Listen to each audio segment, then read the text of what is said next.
दोस्तों, कैसे आप सभी लोग। उम्मीद करते हैं कि आप सभी लोग अच्छे होंगे दोस्तों। जैसा कि आप जानते हैं कि हम लोग डेली बेसिस पे दोस्तों इस सेशन में करंट अफेयर्स को डिस्कस करने का काम करते हैं। यानी जो हाल फिलहाल में जो घटनाएं घटी है दोस्तों, हम लोग उस पर चर्चा करने का काम करते हैं, उस पर बात करने का काम करते हैं दोस्तों। उसके बारे में हम लोग जानकारी प्राप्त करने का काम करते हैं दोस्तों। तो ठीक आज का, जैसा कि आप डेट जानते हैं दोस्तों, कि आज का डेट है 15 से 16 सितंबर है दोस्तों। 16 सितंबर 2024 का डेट है। तो आज का जो सेशन होगा दोस्तों, आज के सेशन में हम इसी पे बात करेंगे, इसी टॉपिक पे बात करेंगे दोस्तों, कि जो 16 सितंबर 2024 से रिलेटेड जितनी भी घटनाएं होगी दोस्तों, हम लोग उसको डिस्कस करने का काम करेंगे, उस पर हम लोग बात करने का काम करेंगे, बात करने का प्रयास करेंगे दोस्तों। तो आइए चलते हैं, शुरू करते हैं दोस्तों। तो इसकी शुरुआत पहले हम लोग नेशनल कैलेंडर की ओर से करते हैं। हिंदी कैलेंडर जो होता है दोस्तों, हमारे जो भारतीय जो हिंदी कैलेंडर होता है उसके बेसिस पे करते हैं। कहा जा रहा है दोस्तों, जो विक्रमी संवत 2081 और शक संवत, आप इसको देख सकते हैं, विक्रमी संवत 2081 और शक संवत 1946 के अनुसार जो कैलेंडर होता है दोस्तों, चैत्र, बैसाख, ज्येष्ठ, आषाढ़, सावन, भाद्रपद, आश्विन, कार्तिक, मगस मृगशीर्षा, पौष, माघ और फाल्गुन, ये है जो दोस्तों हिंदी कैलेंडर के अनुसार आप डेट देख ले हैं। अब आज का जो दिन है दोस्तों, कहा जा रहा है कि भाद्रपद माह चल रहा है, यानी हिंदी कैलेंडर के अनुसार छठा महीना चल रहा है दोस्तों, भाद्रपद का माह चल रहा है। शुक्ल पक्ष की त्रयोदशी तिथि है दोस्तों, यानी कि 13वां दिन है, आप कह सकते हैं। आज के रिलेटेड कुछ घटनाएं हैं दोस्तों, उस पर हम लोग चर्चा करेंगे। आइए उस पर एक नज़र डालते हैं। कहा जा रहा है दोस्तों कि जो आज का जो दिन है दोस्तों, यानी कि जो 15 सितंबर है, यानी कि आज के जो सेशन होगा दोस्तों, उसमें हम लोग 15 सितंबर और 16 सितंबर 2024 दोनों की बात करेंगे। दोनों से रिलेटेड जो करंट अफेयर्स है दोस्तों, उस पर हम लोग चर्चा करेंगे, क्योंकि कल का दिन जो था दोस्तों, कल का दिन संडे था, तो कल कोई सेशन नहीं बना था दोस्तों। तो उसके बाद उसके उपलक्ष्य में एक तरीके से कहा जाए तो कल और जो परसों का जो सेशन था दोस्तों, यानी कहने का मतलब 15 और 16 का जो सेशन था दोस्तों, आज के दिन होगा। आज में हम उसको पूरे करंट अफेयर्स को डिस्कस करेंगे, बात करने का प्रयास करेंगे दोस्तों। तो उसमें से जो पहला करंट अफेयर्स के रूप में जो निकल कर आ रहा है, जो कहा जा रहा है दोस्तों कि आज का जो दिन है, यानी 15 सितंबर 2024 से रिलेटेड कुछ जो ऐतिहासिक घटनाएं हैं दोस्तों, हम पहले उसमें नज़र डालते हैं, उसको हम लोग समझने का काम करते हैं। तो उसी संदर्भ में हमारे पास एक ऐतिहासिक घटना भी कह सकते हैं, या फिर एक बहुत इम्पॉर्टेंट इंडियन हिस्ट्री में कह सकते हैं, मॉडर्न हिस्ट्री में दोस्तों, एक एक दिवस है दोस्तों। एक दिवस को मनाया जाता है, यानी कि 15 जो सितंबर है दोस्तों, आप देख रहे हैं 15 सितंबर इंजीनियर्स डे के रूप में हम लोग याद करने का प्रयास करते हैं, हम लोग सेलिब्रेट करने का प्रयास करते हैं दोस्तों। तो इसी से लेकर आज एक खास, एक तरीके से कह सकते हैं, एक घटना है जिस पर हम लोग जिक्र करने जा रहे हैं। कहा जा रहा है कि जो 15 सितंबर हम एक इंडियंस द्वारा जो इंजीनियर्स डे के रूप में सेलिब्रेट किया जाता है दोस्तों, वो आखिर क्यों सेलिब्रेट किया जाता है। जो 15 सितंबर को इंजीनियर्स डे मनाते हैं, क्यों मनाते हैं, उसके पीछे क्या वजह है। तो आप उसके पीछे वजह, आप ये फोटो को देख सकते हैं दोस्तों। ये पिक्चर में जो ये इंसान दिख रहे हैं, ये इनके योगदान जो हमारे एक भारतीय इतिहास में है जो दोस्तों, यानी कि जो भारतीय समाज में इस देश के प्रति, इस समाज के प्रति जो इनका योगदान है, जो इनका कंट्रीब्यूशन है दोस्तों, उसी चीज़ को ध्यान में रखते हुए हम लोग यानी पूरे भारतवासी द्वारा दोस्तों इंजीनियर्स डे को हम लोग रिकॉग्नाइज करने का काम करते हैं। इंजीनियर्स डे के रूप में हम लोग उसको सेलिब्रेट करने का काम करते हैं, जो कि 15 सितंबर को किया जाता है दोस्तों। अब ये आदमी कौन है दोस्तों, इस पर भी एक नज़र डालते हैं कि इनका क्या इनका कंट्रीब्यूशन रहा है, क्या इनका योगदान रहा है, कि हम इनको योगदान को याद करने के लिए हम लोग इंजीनियर्स डे के रूप में सेलिब्रेट करते हैं दोस्तों।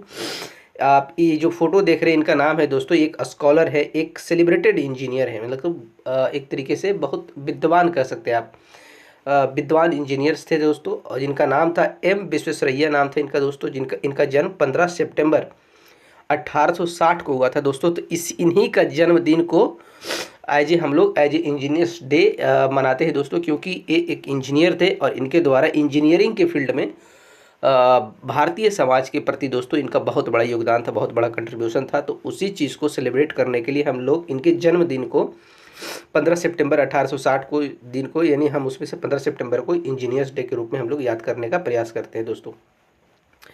कहा जा रहा है कि एक stalwart of Indian engineering का एक सॉल्ट बाल्ट की तरह इन्हें देखा जाता है दोस्तों, सॉल्ट बाल्ट की नज़र से इन्हें देखा जाता है। His birthday is celebrated as engineers day. इनका जो जन्मदिन है उसको हम एज ए इंजीनियर्स डे के रूप में हम लोग मनाने का काम करते हैं। Chief engineer responsible for construction of Krishna Raja Sagar dam in Mussoorie.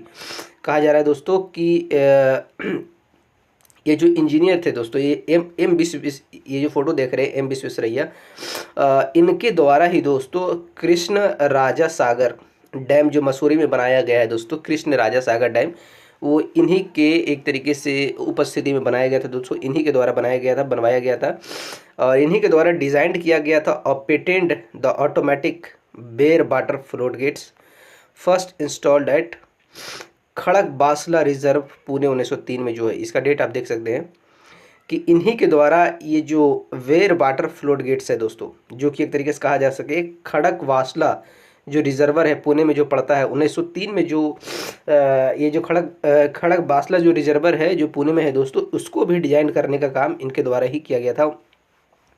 उसे पेटेंट कराने का भी काम इन्हीं के द्वारा किया गया था दोस्तों। और designed a flood protection system, यानी कि बाढ़ को कैसे रोका जा सके, बाढ़ को कैसे, यानी जो बाढ़ का जो पानी आता है दोस्तों उसको कैसे नियंत्रित किया जा सके और उसका फर्दर हम लोग कैसे इस्तेमाल किया जा सकते हैं इलेक्ट्रिसिटी आर के लिए दोस्तों।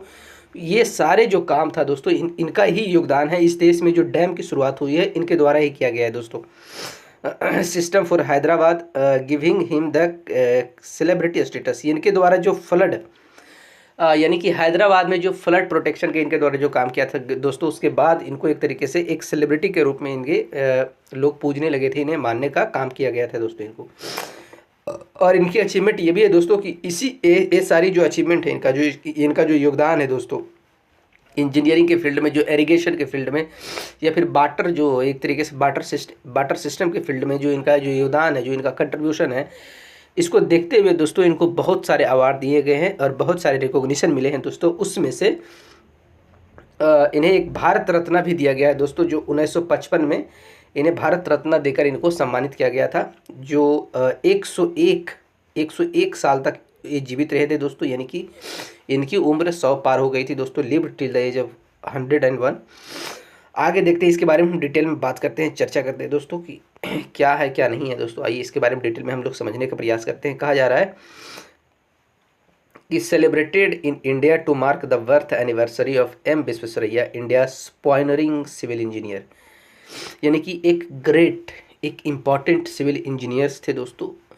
और इन्हीं के नाम, जिनका नाम था एम विश्वेश्वरैया दोस्तों, इनका पूरा नाम है मोक्षगुंडम विश्वेश्वरैया दोस्तों। और इन्हीं के जन्मदिन को हम एज ए इंजीनियर्स डे के रूप में इस देश में सेलिब्रेट करने का काम करते हैं दोस्तों, जिसकी शुरुआत 1968 से की गई है।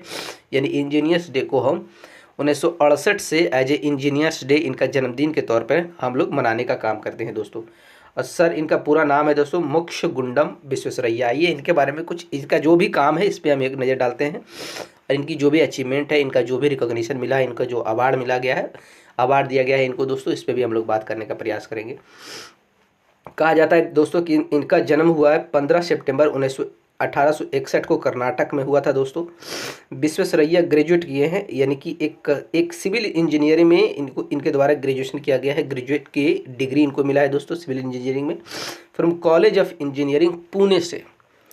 कॉलेज ऑफ इंजीनियरिंग पुणे से इनके द्वारा ग्रेजुएशन कंप्लीट किया गया है और उन्हें कॉलेज ऑफ इंजीनियरिंग पुणे से ही सिविल इंजीनियरिंग में ग्रेजुएशन की डिग्री मिली है दोस्तों।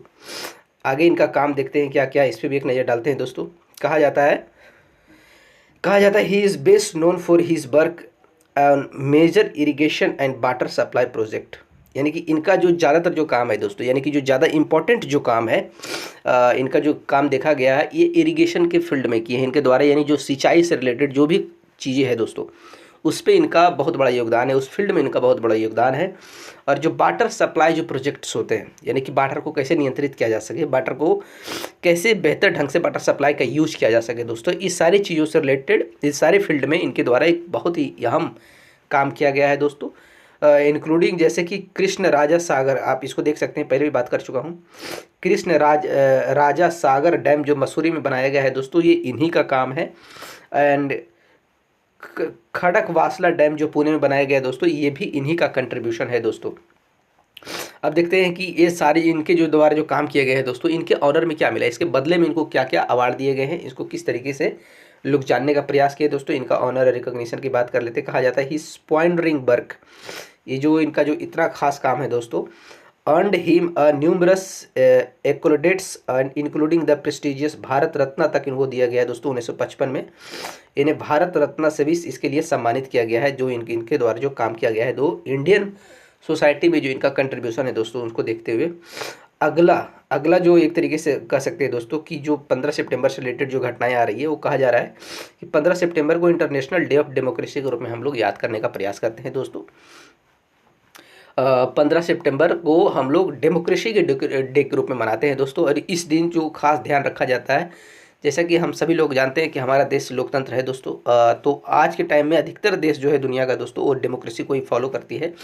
तो इस दिन को एक तरीके से कह सकते हैं हम डेमोक्रेसी की जो इम्पोर्टेंस है दोस्तों, और डेमोक्रेसी को कैसे मजबूत किया जा सके, इसके बारे में लोगों को जागरूक करने के लिए दोस्तों इसके बारे में लोगों को जागरूक करने के लिए हम लोग 15 सितंबर को इंटरनेशनल डे ऑफ डेमोक्रेसी के रूप में हम लोग एक तरीके से सेलिब्रेट करने का काम करते हैं दोस्तों। आइए कब कब कहा गया है इसको। पहली बार जो इंटरनेशनल डे ऑफ डेमोक्रेसी का जो शुरुआत हुई दोस्तों, वो यूएन जनरल असेंबली 2007 में किया गया था। 2007 में यूएन जनरल असेंबली में इसको एक तरीके से इस्टेब्लिश करने का काम किया गया था। इसको मनाने की इसको मनाने की जो पहल की गई थी दोस्तों, increasing government to strengthen and consolidate democracy, जिसका मेन मकसद था कि लोकतंत्र को दुनिया में मजबूत बनाना है और इसकी इंपॉर्टेंस को लोगों को इसके बारे में जागरूक करने का काम करना है। पहली बार इसकी शुरुआत 2008 से इसको सेलिब्रेट करने का काम किया गया। 2007 में इसकी बात हुई, 2008 में इसको सेलिब्रेट करने का काम की लेकर शुरुआत किया गया दोस्तों। इस बार का इसका थीम क्या था दोस्तों, ensuring effective governance of AI at all level. इस बार जो इसका थीम जो था दोस्तों, उसमें कहा गया था कि आर्टिफिशियल इंटेलिजेंस का वर्ल्ड लेवल पे हम कैसे इसको इस्तेमाल करेंगे, कैसे इसका एक तरीके से यूज़ किया जाएगा दोस्तों, कैसे सेफ्टी तरीके से इस्तेमाल किया जा सके, जो कि ज़्यादा हानिकारक ना हो, ज़्यादा एक तरीके से हार्मफुल ना हो दोस्तों, उसको कैसे मैनेज किया जा सके। इससे लेकर इसका ये 2024 का इसका थीम था दोस्तों। यानी इसका थीम जो है एआई से रिलेटेड था दोस्तों, यानी आर्टिफिशियल इंटेलिजेंस से लेकर बात की गई थी। तो ये इंपॉर्टेंट है, ये आप याद रखिएगा। अगला जो करंट अफेयर से दोस्तों कहा जा रहा है 16 सितंबर को। हमने कहा पहले भी कहा था दोस्तों कि जो सेशन है, इस सेशन में हम लोग 15 सितंबर और 16 सितंबर दोनों से रिलेटेड जो घटनाएं घटी है दोस्तों, हम लोग सबसे चर्चा करेंगे। तो देखते हैं कि 16 सितंबर से लेकर कुछ ऐतिहासिक दिन है क्या, कुछ इंपॉर्टेंट घटना है क्या, उस पर हम लोग नज़र डालने का प्रयास करते हैं दोस्तों। तो उसको लेकर कहा जा रहा है कि 16 सितंबर को दोस्तों वर्ल्ड ओजोन डे के रूप में हम लोग मनाने का काम करते हैं। ओजोन डे, ओजोन क्या होता है दोस्तों, ओजोन एक परत होता है दोस्तों, एक स्ट्रेटोस्फेयर, जैसे आप ट्रोपोस्फेयर और स्ट्रेटोस्फेयर, हमारा अर्थ के बाद एक इन्वायरमेंट आता है दोस्तों, एक वायुमंडल आता है जिसको ट्रोपोस्फेयर कहते हैं, उसके बाद स्ट्रेटोस्फेयर कहते हैं।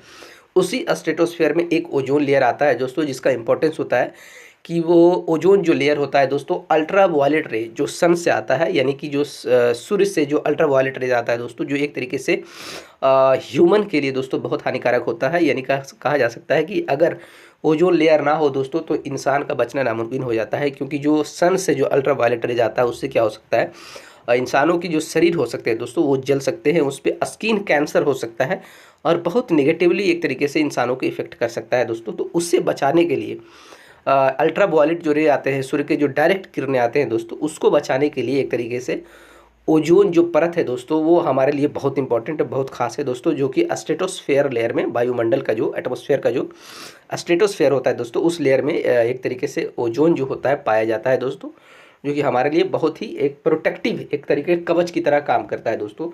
तो हम लोग उसी को बचाने के लिए, उसी को बेहतर बनाने के लिए दोस्तों, हम लोग 16 सितंबर को ओजोन डे के रूप में मनाने का काम करते हैं, जिसमें हम लोग एक तरीके से शपथ लेते हैं, एक तरीके से हम लोग उसको एक्सेप्ट करते हैं दोस्तों कि वैसे चीज़ें जो ओजोन लेयर को एक तरीके से ख़त्म करता है, बर्बाद करता है, ओजोन लेयर को ज़्यादा छेद करता है दोस्तों, वैसे सब्सटेंसेस का हम इस्तेमाल ना करें अपने डेली बेसिस में, जैसे कि CFC कार्बन हो गया, जैसे क्लोरोफ्लोरोकार्बन हो गया दोस्तों। इस तरीके का जो एक तरीके से जो कार्बन गैस है दोस्तों, उसका इस्तेमाल नहीं करने का प्रयास करते हैं, या फिर उसको ख़त्म करने का प्रयास करते हैं दोस्तों। इसी के रूप में हम कह सकते हैं ओजोन, इसीलिए ताकि हमारा ओजोन लेयर सुरक्षित रहे, और ओजोन लेयर सुरक्षित रहेगा दोस्तों, तो इंसानी जीवन भी सुरक्षित रहेगा। इसी चीज़ को एक तरीके से ध्यान में रखते हुए दोस्तों 16 सितंबर को हम लोग वर्ल्ड ओजोन डे के रूप में सेलिब्रेट करते हैं। इसका थीम क्या था दोस्तों इस बार का, Montreal protocol advancing climate action, यानी इस बार का जो थीम रखा गया था दोस्तों, उसमें कहा गया था कि हम लोग क्या करेंगे कि जो मॉन्ट्रियल प्रोटोकॉल है उसको हम लोग बढ़ावा देने का काम करेंगे, और जो हमारा क्लाइमेट जो एक्शन है उसको, और क्लाइमेट से रिलेटेड जो भी एक तरीके से जो भी कार्य किया जाता है उसको और हम लोग एडवांस करने का काम करेंगे। और इम्पॉर्टेंट है दोस्तों कि मॉन्ट्रियल प्रोटोकॉल क्या है, उस पर एक नज़र डालते हैं। ये क्या होता है मॉन्ट्रियल प्रोजेक्ट?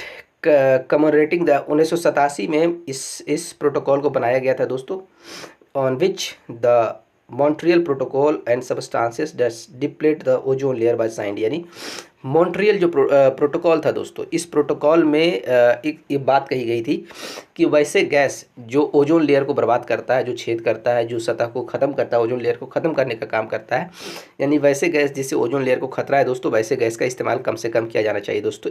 ये जो मॉन्ट्रियल प्रोटोकॉल हुआ था दोस्तों, मॉन्ट्रियल जो प्रोटोकॉल जो साइन हुआ था उसमें यही बात कहा गया था दोस्तों कि वैसे गैसों को इस्तेमाल कम करना है जो ओजोन लेयर को प्रभावित करता है। प्रोक्लेम्ड 1994 में इसको किया गया था by the United nation general assembly में। इसको मतलब एक तरीके से पारित कर गया, एक्सेप्ट करने का काम किया गया था दोस्तों। 1987 में साइन किया गया था, 1994 में प्रोक्लेम कर दिया गया था इसका इस्तेमाल, यानी ज़मीनी लेवल पे इसको स्टार्ट कर दिया गया था दोस्तों।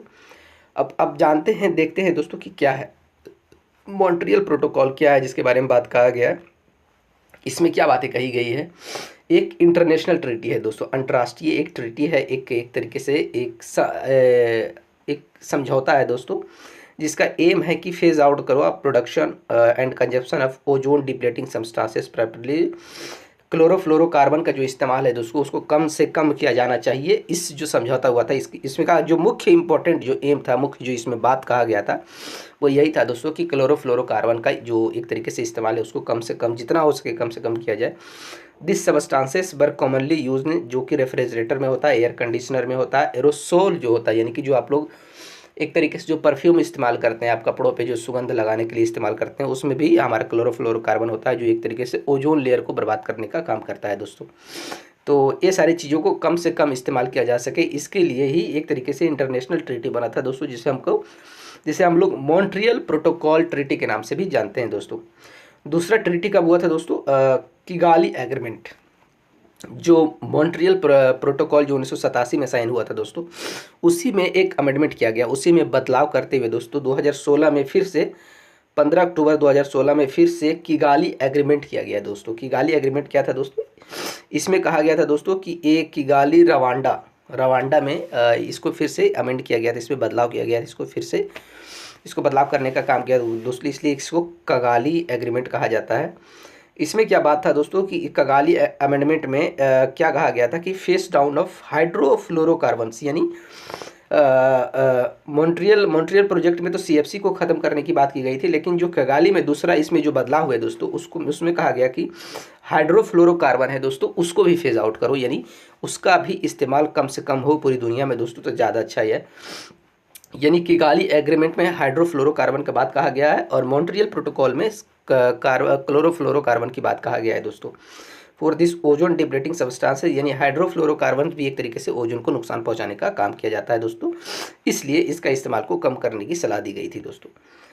अब जान लेते हैं दोस्तों कि ओजोन लेयर क्या होता है, इस पर भी एक नज़र डालते हैं। आप ये देख सकते हैं, ये अर्थ है दोस्तों, ये अर्थ है दोस्तों सरफेस लेयर, और ये जो पहला अर्थ से जो रिलेटेड पहला है ट्रोपोस्फियर, जो 10 मील्स तक यानी 10 किलोमीटर तक होता है दोस्तों।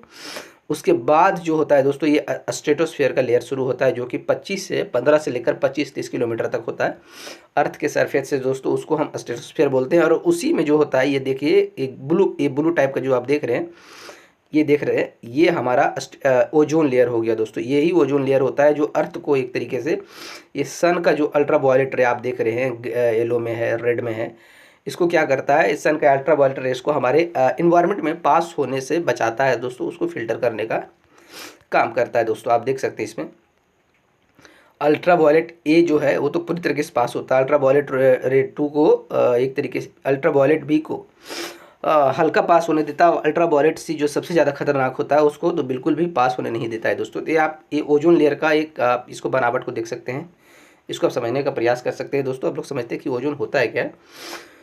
ओजोन जिसको हम शॉर्ट में O3 के नाम से भी जानते हैं दोस्तों, उसको कहा जाता है O3 इज द स्ट्रेटोस्फीयर, ये स्ट्रेटोस्फीयर में पाया जाता है, नोन एज ओजोन लेयर कहा जाता है दोस्तों, यही स्ट्रेटोस्फीयर इसकी बात कहा जा रहा है, इसमें पाया जाता है। Occurs naturally and forms a protective barrier, यानी अपने आप ये एक तरीके से नेचुरली प्राकृतिक तौर पे होता है और एक कह सकते हैं एक प्रोटेक्टिव बैरियर बनाने का काम करता है। प्रिवेंट अल्ट्रा वायलेट सनलाइट, जिसको मैंने कहा था दोस्तों कि अल्ट्रा वायलेट रेडिएशन को अर्थ के एटमॉस्फेयर में इंटर होने से बचाता है। Radiation from the suns from the reaching the earth surface commonly retarded to as a good ozone के तौर पे कहा जाता है। जो इस प्रकार के जो रेडिएशन को जो बचाता है दोस्तों, इसके लिए हम इसे कहा जाता है गुड ओजोन कहते हैं, गुड ओजोन के नाम से भी जानने का काम करते हैं दोस्तों। At a ground level high concentration of ozone are toxic to the people of the plants, कहा जाता है दोस्तों कि अगर ये जो ओजोन लेयर है दोस्तों, अगर एक ग्राउंड लेवल पर बनने लगे तो वो भी एक खतरनाक हो जाता है दोस्तों। जैसे कि आप इसको देख सकते हैं कि सरफेस लेवल अब जो ओजोन है, जिसको हम स्मॉग कहते हैं दोस्तों, यानी कि सरफेस लेवल पे जो ओजोन बनने का काम करता है उसको स्मॉग। स्मॉग जैसे ठंडे के दिनों में जानते होंगे आप कि जो हमारा जो एक तरीके से ये क्या बोलते हैं इसको दोस्तों, अरे ये जो स्मोक होता है ठंडे के दिनों में, जो कुहासा होता है और कुहासा होता है और जो एक तरीके से जो पोल्यूटेड हवा होता है दोस्तों, वो दोनों का एक तरीके से सम्मेलन से दोनों का मिश्रित होने से दोस्तों स्मॉग यानी कि पॉल्यूशन, यानी कि कह सकते हैं फॉग और plus smoking, fog plus pollution, एक तरीके से fog plus pollution plus smoking जो है दोस्तों वो स्मॉग बनता है। लेकिन अगर यही स्मॉग अर्थ सरफेस से ऊपर अगर हो, स्ट्रेटोस्फीयर में हो, कोई और इन्वायरमेंट में, कोई और वायुमंडल में हो दोस्तों, तो कोई और लेवल पर यानी अर्थ से दूरी अगर स्मॉग बनता है तो ज़्यादा हानिकारक नहीं होता है। लेकिन इसी प्रकार का अगर जो स्मॉग है दोस्तों, जो कि स्मोक और जो एक तरीके से स्मॉग ये जो फॉग होता है दोस्तों, यानी कि ठंडे में जो एक तरीके से फॉग बनता है और जो स्मोकिंग जो पोल्यूशन से एक तरीके से जो एक क्लाइमेट बन जाता है दोस्तों, एक बादल बन जाता है जिसको हम स्मॉग के नाम से जानते हैं, वो अगर धरती के पास पड़ता है दोस्तों, धरती के पास अगर वो उस तरीके का बादल बनता है, उस तरीके का इन्वायरमेंट बनता है तो बहुत नुकसानदेह होता है दोस्तों लोगों के लिए। इसी के बारे में कहा गया था। अगला देखते हैं दोस्तों, अब फेस्टिवल के बारे में देखते हैं, आर्ट और कल्चर के बारे में हम लोग बात करते हैं। आज तक तो हमने कुछ इंपॉर्टेंट डे के बारे में बात किया, लेकिन अब लोग अगला जो है दोस्तों न्यूज़ है वो आर्ट एंड कल्चर से रिलेटेड है। कहा जा रहा है दोस्तों कि झारखंड में दोस्तों हाल फिलहाल में एक त्यौहार मनाने का काम किया गया है जिसको हम करम के नाम से जानते हैं, जिसको आप कर्मा भी कह सकते हैं दोस्तों। ये आजकल झारखंड में मनाया जाता है, यानी झारखंड का रीजन से रिलेटेड जो भी होता है, यानी कुछ बिहार में भी होते हैं या फिर झारखंड से सटे जितने भी इलाके होते हैं दोस्तों आसपास में, उसमें ये फेस्टिवल करम जो फेस्टिवल है दोस्तों ये मनाने का काम किया जाता है। Is being celebrated across the Jharkhand, इसे आप याद रखिएगा। मेनली जो है ये झारखंड में मनाया जाता है दोस्तों। और ये जो करम जो फेस्टिवल है वो जो धान की जो बुनाई होती है, यानी कि जो खरीफ क्रॉप आता है दोस्तों, तो खरीफ क्रॉप आने के बाद जो धान की एक तरीके से बुनाई होता है, बीज की बुनाई होता है, उसके बाद उसको रोपा जाता है दोस्तों, धान का फसल शुरू हो जाता है। तो इस धान का फसल बेहतर हो सके दोस्तों, इसकी कटाई आगे जाकर बेहतर हो सके, इसका उपज बेहतर हो सके दोस्तों, इसी के लिए हम लोग क्या करते हैं, करम फेस्टिवल जो होता है दोस्तों झारखंड के एरिया में मनाया जाता है, ताकि जो खरीफ क्रॉप होता है उसका प्रोडक्शन अच्छा हो सके, उसकी उपज अच्छा हो सके, इसीलिए मनाया जाता है दोस्तों। कहा जाता है कि ये जो करम फेस्टिवल है वो तो एक तो होता है, एक कॉन्टेक्स्ट तो नेचर से रिलेटेड होता है दोस्तों, लेकिन दूसरा कॉन्टेक्स्ट होता है कि एक भाई बहन के लिए अच्छे रिश्ते की बात करते हुए भी एक तरीके से कह सकते हैं करम फेस्टिवल मनाने का काम किया जाता है। इसके बारे में क्या है डिटेल, आइए इसके बारे में नज़र डालने का प्रयास करते हैं। कहता है कि ये नेचर समर्पित है दोस्तों, एक नेचर फेस्टिवल है। Karam starts with great pomp in the Jharkhand में इसकी शुरुआत हो चुकी है दोस्तों। कहा जाता है अल्सो नोन एज कर्मा के नाम से भी इसे जानते हैं। Held on 11th day of a full moon Purnima of a Hindu month of Bhadrapad, यानी भद्रपाद के महीना में पूर्णिमा के दिन से एक दिन पहले, यानी 11वां दिन दोस्तों ये कर्मा को सेलिब्रेट करने का काम किया जाता है। द ट्राइबल्स जो होते हैं, यानी ट्राइबल जो ग्रुप है, जो आदिवासी लोग जो है दोस्तों, tribals worship the Karma tree. Karma एक पौधा होता है दोस्तों, एक पेड़ होता है, उसको पूजने का काम किया जाता है। एंड मदर नेचर से फिर प्रार्थना की जाती है दोस्तों to ensure a rich harvest in the kharif season after the sowing season its, यानी कि एक तरीके से इसका जो मेन मोटिव है यही है, नेचर से प्रार्थना किया जाता है दोस्तों कि जो हमारा खरीफ क्रॉप का जो एक तरीके से जो अभी बुनाई हुई है, अभी जो धान जो लगा है दोस्तों, वो धान का कटाई अच्छा हो, उपज अच्छा हो दोस्तों, इसको लिए ये फेस्टिवल को सेलिब्रेट किया जाता है दोस्तों। आगे देखिए क्या कहा गया है। कहा गया दोस्तों this festival also reflects the bonding between the brother and sister की बात भी करता है। The festival is also known as Karma as it inspires people to do good deeds in life. कहा जाता है दोस्तों कि कर्मा एक ऐसा त्यौहार है जिसमें लोगों को प्रतिबद्ध करता है, वचनबद्ध करता है को अपने जीवन में अच्छे काम करने का वादा करे, अच्छे निर्णय लेने का वादा करे दोस्तों, अच्छे से ज़िंदगी जीने का प्रयास करे, ऐसा भी कहा जाता है दोस्तों। अब अगला जो है आर्ट एंड कल्चर के रूप में आप देख सकते हैं दोस्तों कि हमारे पास ओनम निकल के आ रहा है। अभी आप केरल में दोस्तों ओनम मनाया जा रहा है दोस्तों। ओनम का जो 10वां दिन होता है, जो सबसे खास होता है दोस्तों, उसको सेलिब्रेट करने का काम किया जा रहा है। तो ये न्यूज़ उसी से रिलेटेड है दोस्तों, उसी पे हम लोग बात करने का काम करेंगे, उसी को हम लोग समझने का प्रयास करेंगे दोस्तों। जो ओनम का जो 10वां दिन है दोस्तों, उसको हम लोग बोलते हैं थिरुवोनम। ओनम का 10वां दिन है, उसको हम लोग थिरुओनम के रूप में जाना जाता है दोस्तों, जो कि most auspicious day of Onam celebrate है। यानी ये जो 10वां दिन होता है वो पूरे ओनम का त्यौहार जो माना जाता है, 10 दिन का ओनम का त्यौहार होता है, लेकिन जो 10वां दिन होता है सबसे खास होता है। कहा जाता है इस दिन जो होते हैं दोस्तों कि जो महाबली होते हैं, यानी कि राजा महाबली केरल के एरिया में फिर से आते हैं दोस्तों। और केरल के जो वासी हैं यानी कि जहाँ ये त्यौहार मनाया जाता है, वहाँ के जो आम लोग हैं, जो जनता है, उससे मिलने का काम करते हैं दोस्तों। इस पे एक कहानी है दोस्तों। भगवान विष्णु और एक तरीके से कह सकते हैं महाराज बलि, इन दोनों के बीच में एक कहानी रिलेटेड है दोस्तों। जो ये घटना घटी है दोस्तों उनके बीच में, उसी के उपलक्ष्य में ओनम मनाया जाता है। लोग विश्वास करते हैं कि राजा महाबली आते हैं, साल के जो 10वां दिन होता है जिसको हम थिरुवोनम कहते हैं, उस दिन आते हैं और लोगों से मिलने का काम करते हैं, लोगों को देखभाल करने का काम करते हैं दोस्तों, लोगों से मिलकर फिर चले जाते हैं। ये कहानी क्या कहता है कि दोस्तों कि लॉर्ड विष्णु और महाबली के बीच में घटना क्या हुई थी दोस्तों कि जो युद्ध हुआ था, रामायण जो युद्ध हुआ था दोस्तों, उससे रिलेटेड है। उसमें बलि को है जो महाराजा बलि को भगवान विष्णु के द्वारा एक अवतार लिया गया था दोस्तों, जो बौना, जो 5वां अवतार था भगवान विष्णु का, उसको जो हम ड्वार्फ के नाम के जानते हैं। ड्वार्फ मतलब एक बौने रूप में आए थे, छोटे रूप में अवतार लिए थे, और महाबली के पास जाते हो कहते हैं कि हमें कुछ विष दो, हमें कुछ भिक्षा दो, हमसे आपसे कुछ 3 चीज़ें चाहिए, हमें 3 वचन दो दोस्तों। तो वो महाराज बलि कहते हैं कि हाँ चलो तुम मांगो, तुम्हें क्या देना है 3। तो तीन विशेष मांगने के लिए क्या करते हैं कि एक विशेष को पूरा करने के लिए पूरा ज़मीन को अपने यानी कि 3 चीज़ें मांगते हैं। कहता है कि हमें 3 पग ज़मीन दे दो, कुछ भी दे दो। महाराजा बलि से कहते हैं, ड्वार्फ जो बौना विष्णु होते हैं, वो कहते हैं कि हमें 3 पग ज़मीन दे दो अपने यहाँ। तो कहते हैं ठीक है ले लो तुम 3 पग ज़मीन महाराजा बलि। तो विष्णु जी उसके बाद क्या करते हैं, जो ड्वार्फ अवतार में थे, जो बौने थे, वो बहुत बड़े हो जाते हैं और एक पैर में, एक पग में, यानी एक डेग में, एक कदम में पूरा धरती को नाप लेते हैं, एक कदम में पूरे आसमान को नाप लेते हैं। उसके बाद तीसरा कदम जो उनका बचता है दोस्तों खाली हो जाता है। तो फिर भगवान विष्णु पूछते हैं कि अब तीसरा कदम मैं कहाँ रखूँ, आप बताइए। तो यानी कि जो महाबली होते हैं वो समझ जाते हैं कि भगवान विष्णु है दोस्तों, वो पहचान जाते हैं। तो कहते हैं कि आप हमारे सर पे रख दीजिए।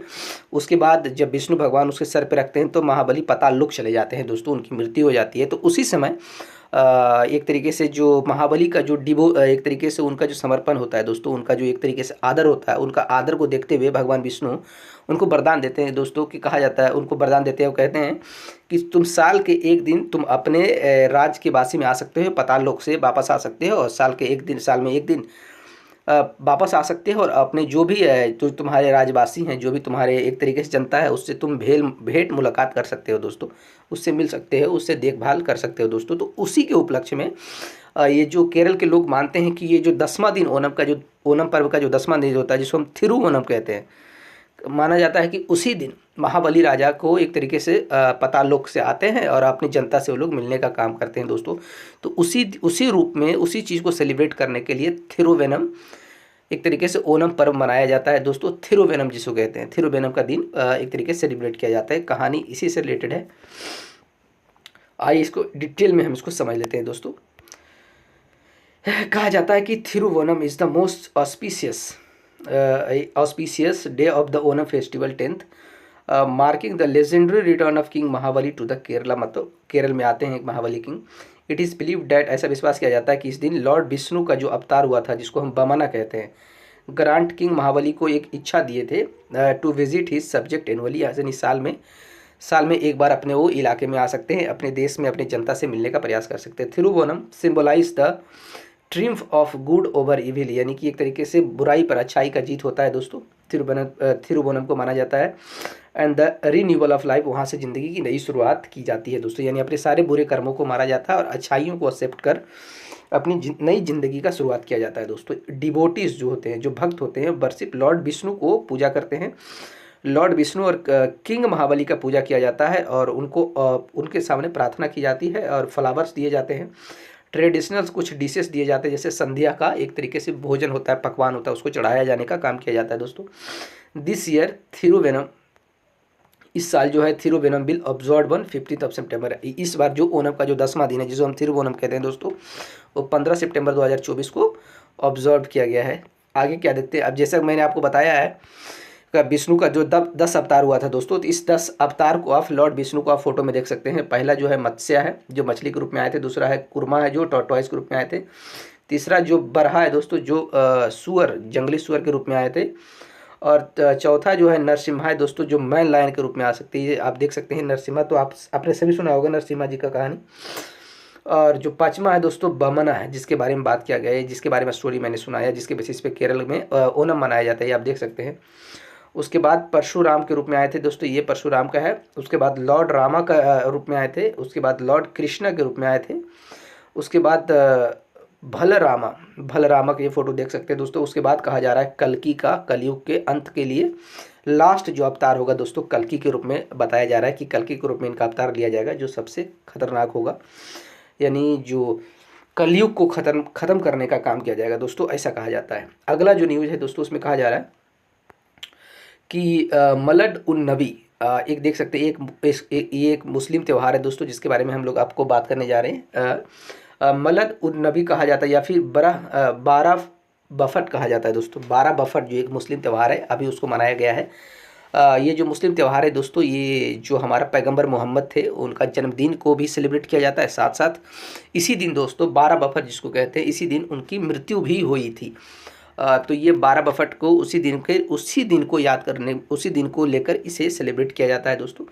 इसमें कहा जाता है कि ये जो 12 बफट होते हैं, 12 बफट को ही एक तरीके से 12 दिनों में, 12 दिनों को यानी कि जो पैगंबर मोहम्मद थे, वो 12 दिन से बहुत ही तगड़ा, एक तरीके से बहुत ही बुरी स्थिति में जो उनका बीमारी चल रहा था दोस्तों, तो उस बीमारी का सफ़र करते हुए, यानी उनके द्वारा 12 दिन एकदम एक बेहद कठिन दिन उनके द्वारा बिताया गया था, जो कि एक बीमार के तौर पे बिताए गए थे।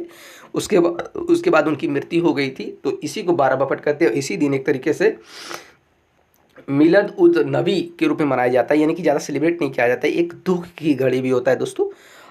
इसलिए इसको एक तरीके से कहा जा सके, ज़्यादा लोग इस पर जश्न नहीं मनाया जाता है, लेकिन इसे सेलिब्रेट किया जाता है दोस्तों। आप ये देख सकते हैं, मुस्लिम कैलेंडर को आप देख सकते हैं दोस्तों। ये मुस्लिम कैलेंडर का डेट है ये, जिसमें आप 12 बफत दिया हुआ है दोस्तों, यानी 12 महीना मुस्लिम कैलेंडर के अनुसार क्या क्या होता है दोस्तों।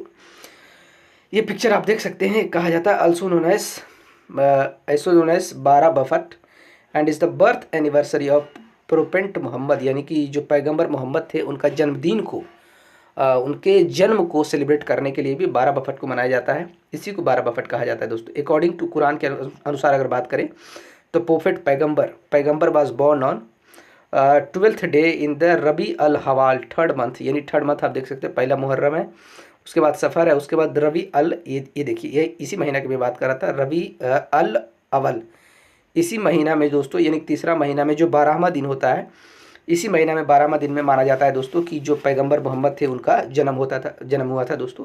And this is also suppose to be the day when the prophets departed from the earth, और इसी दिन को भी माना जाता है कि इसी दिन मोहम्मद पैगंबर इस दुनिया से अलविदा भी कहे थे दोस्तों। Hence celebration on this day are very subdued होता है, यानी कि बड़े दबाव के साथ इसको मनाया जाता है, बड़े दुख के साथ इसको सेलिब्रेट किया जाता है दोस्तों, क्योंकि इसी दिन जन्म भी हुआ था, इसी दिन इनकी मृत्यु भी हुई थी दोस्तों। आगे क्या कहा जा रहा है, फेस्टिवल इज़ कॉल्ड 12, इस फेस्टिवल को 12 बफट इसलिए कहा जाता है।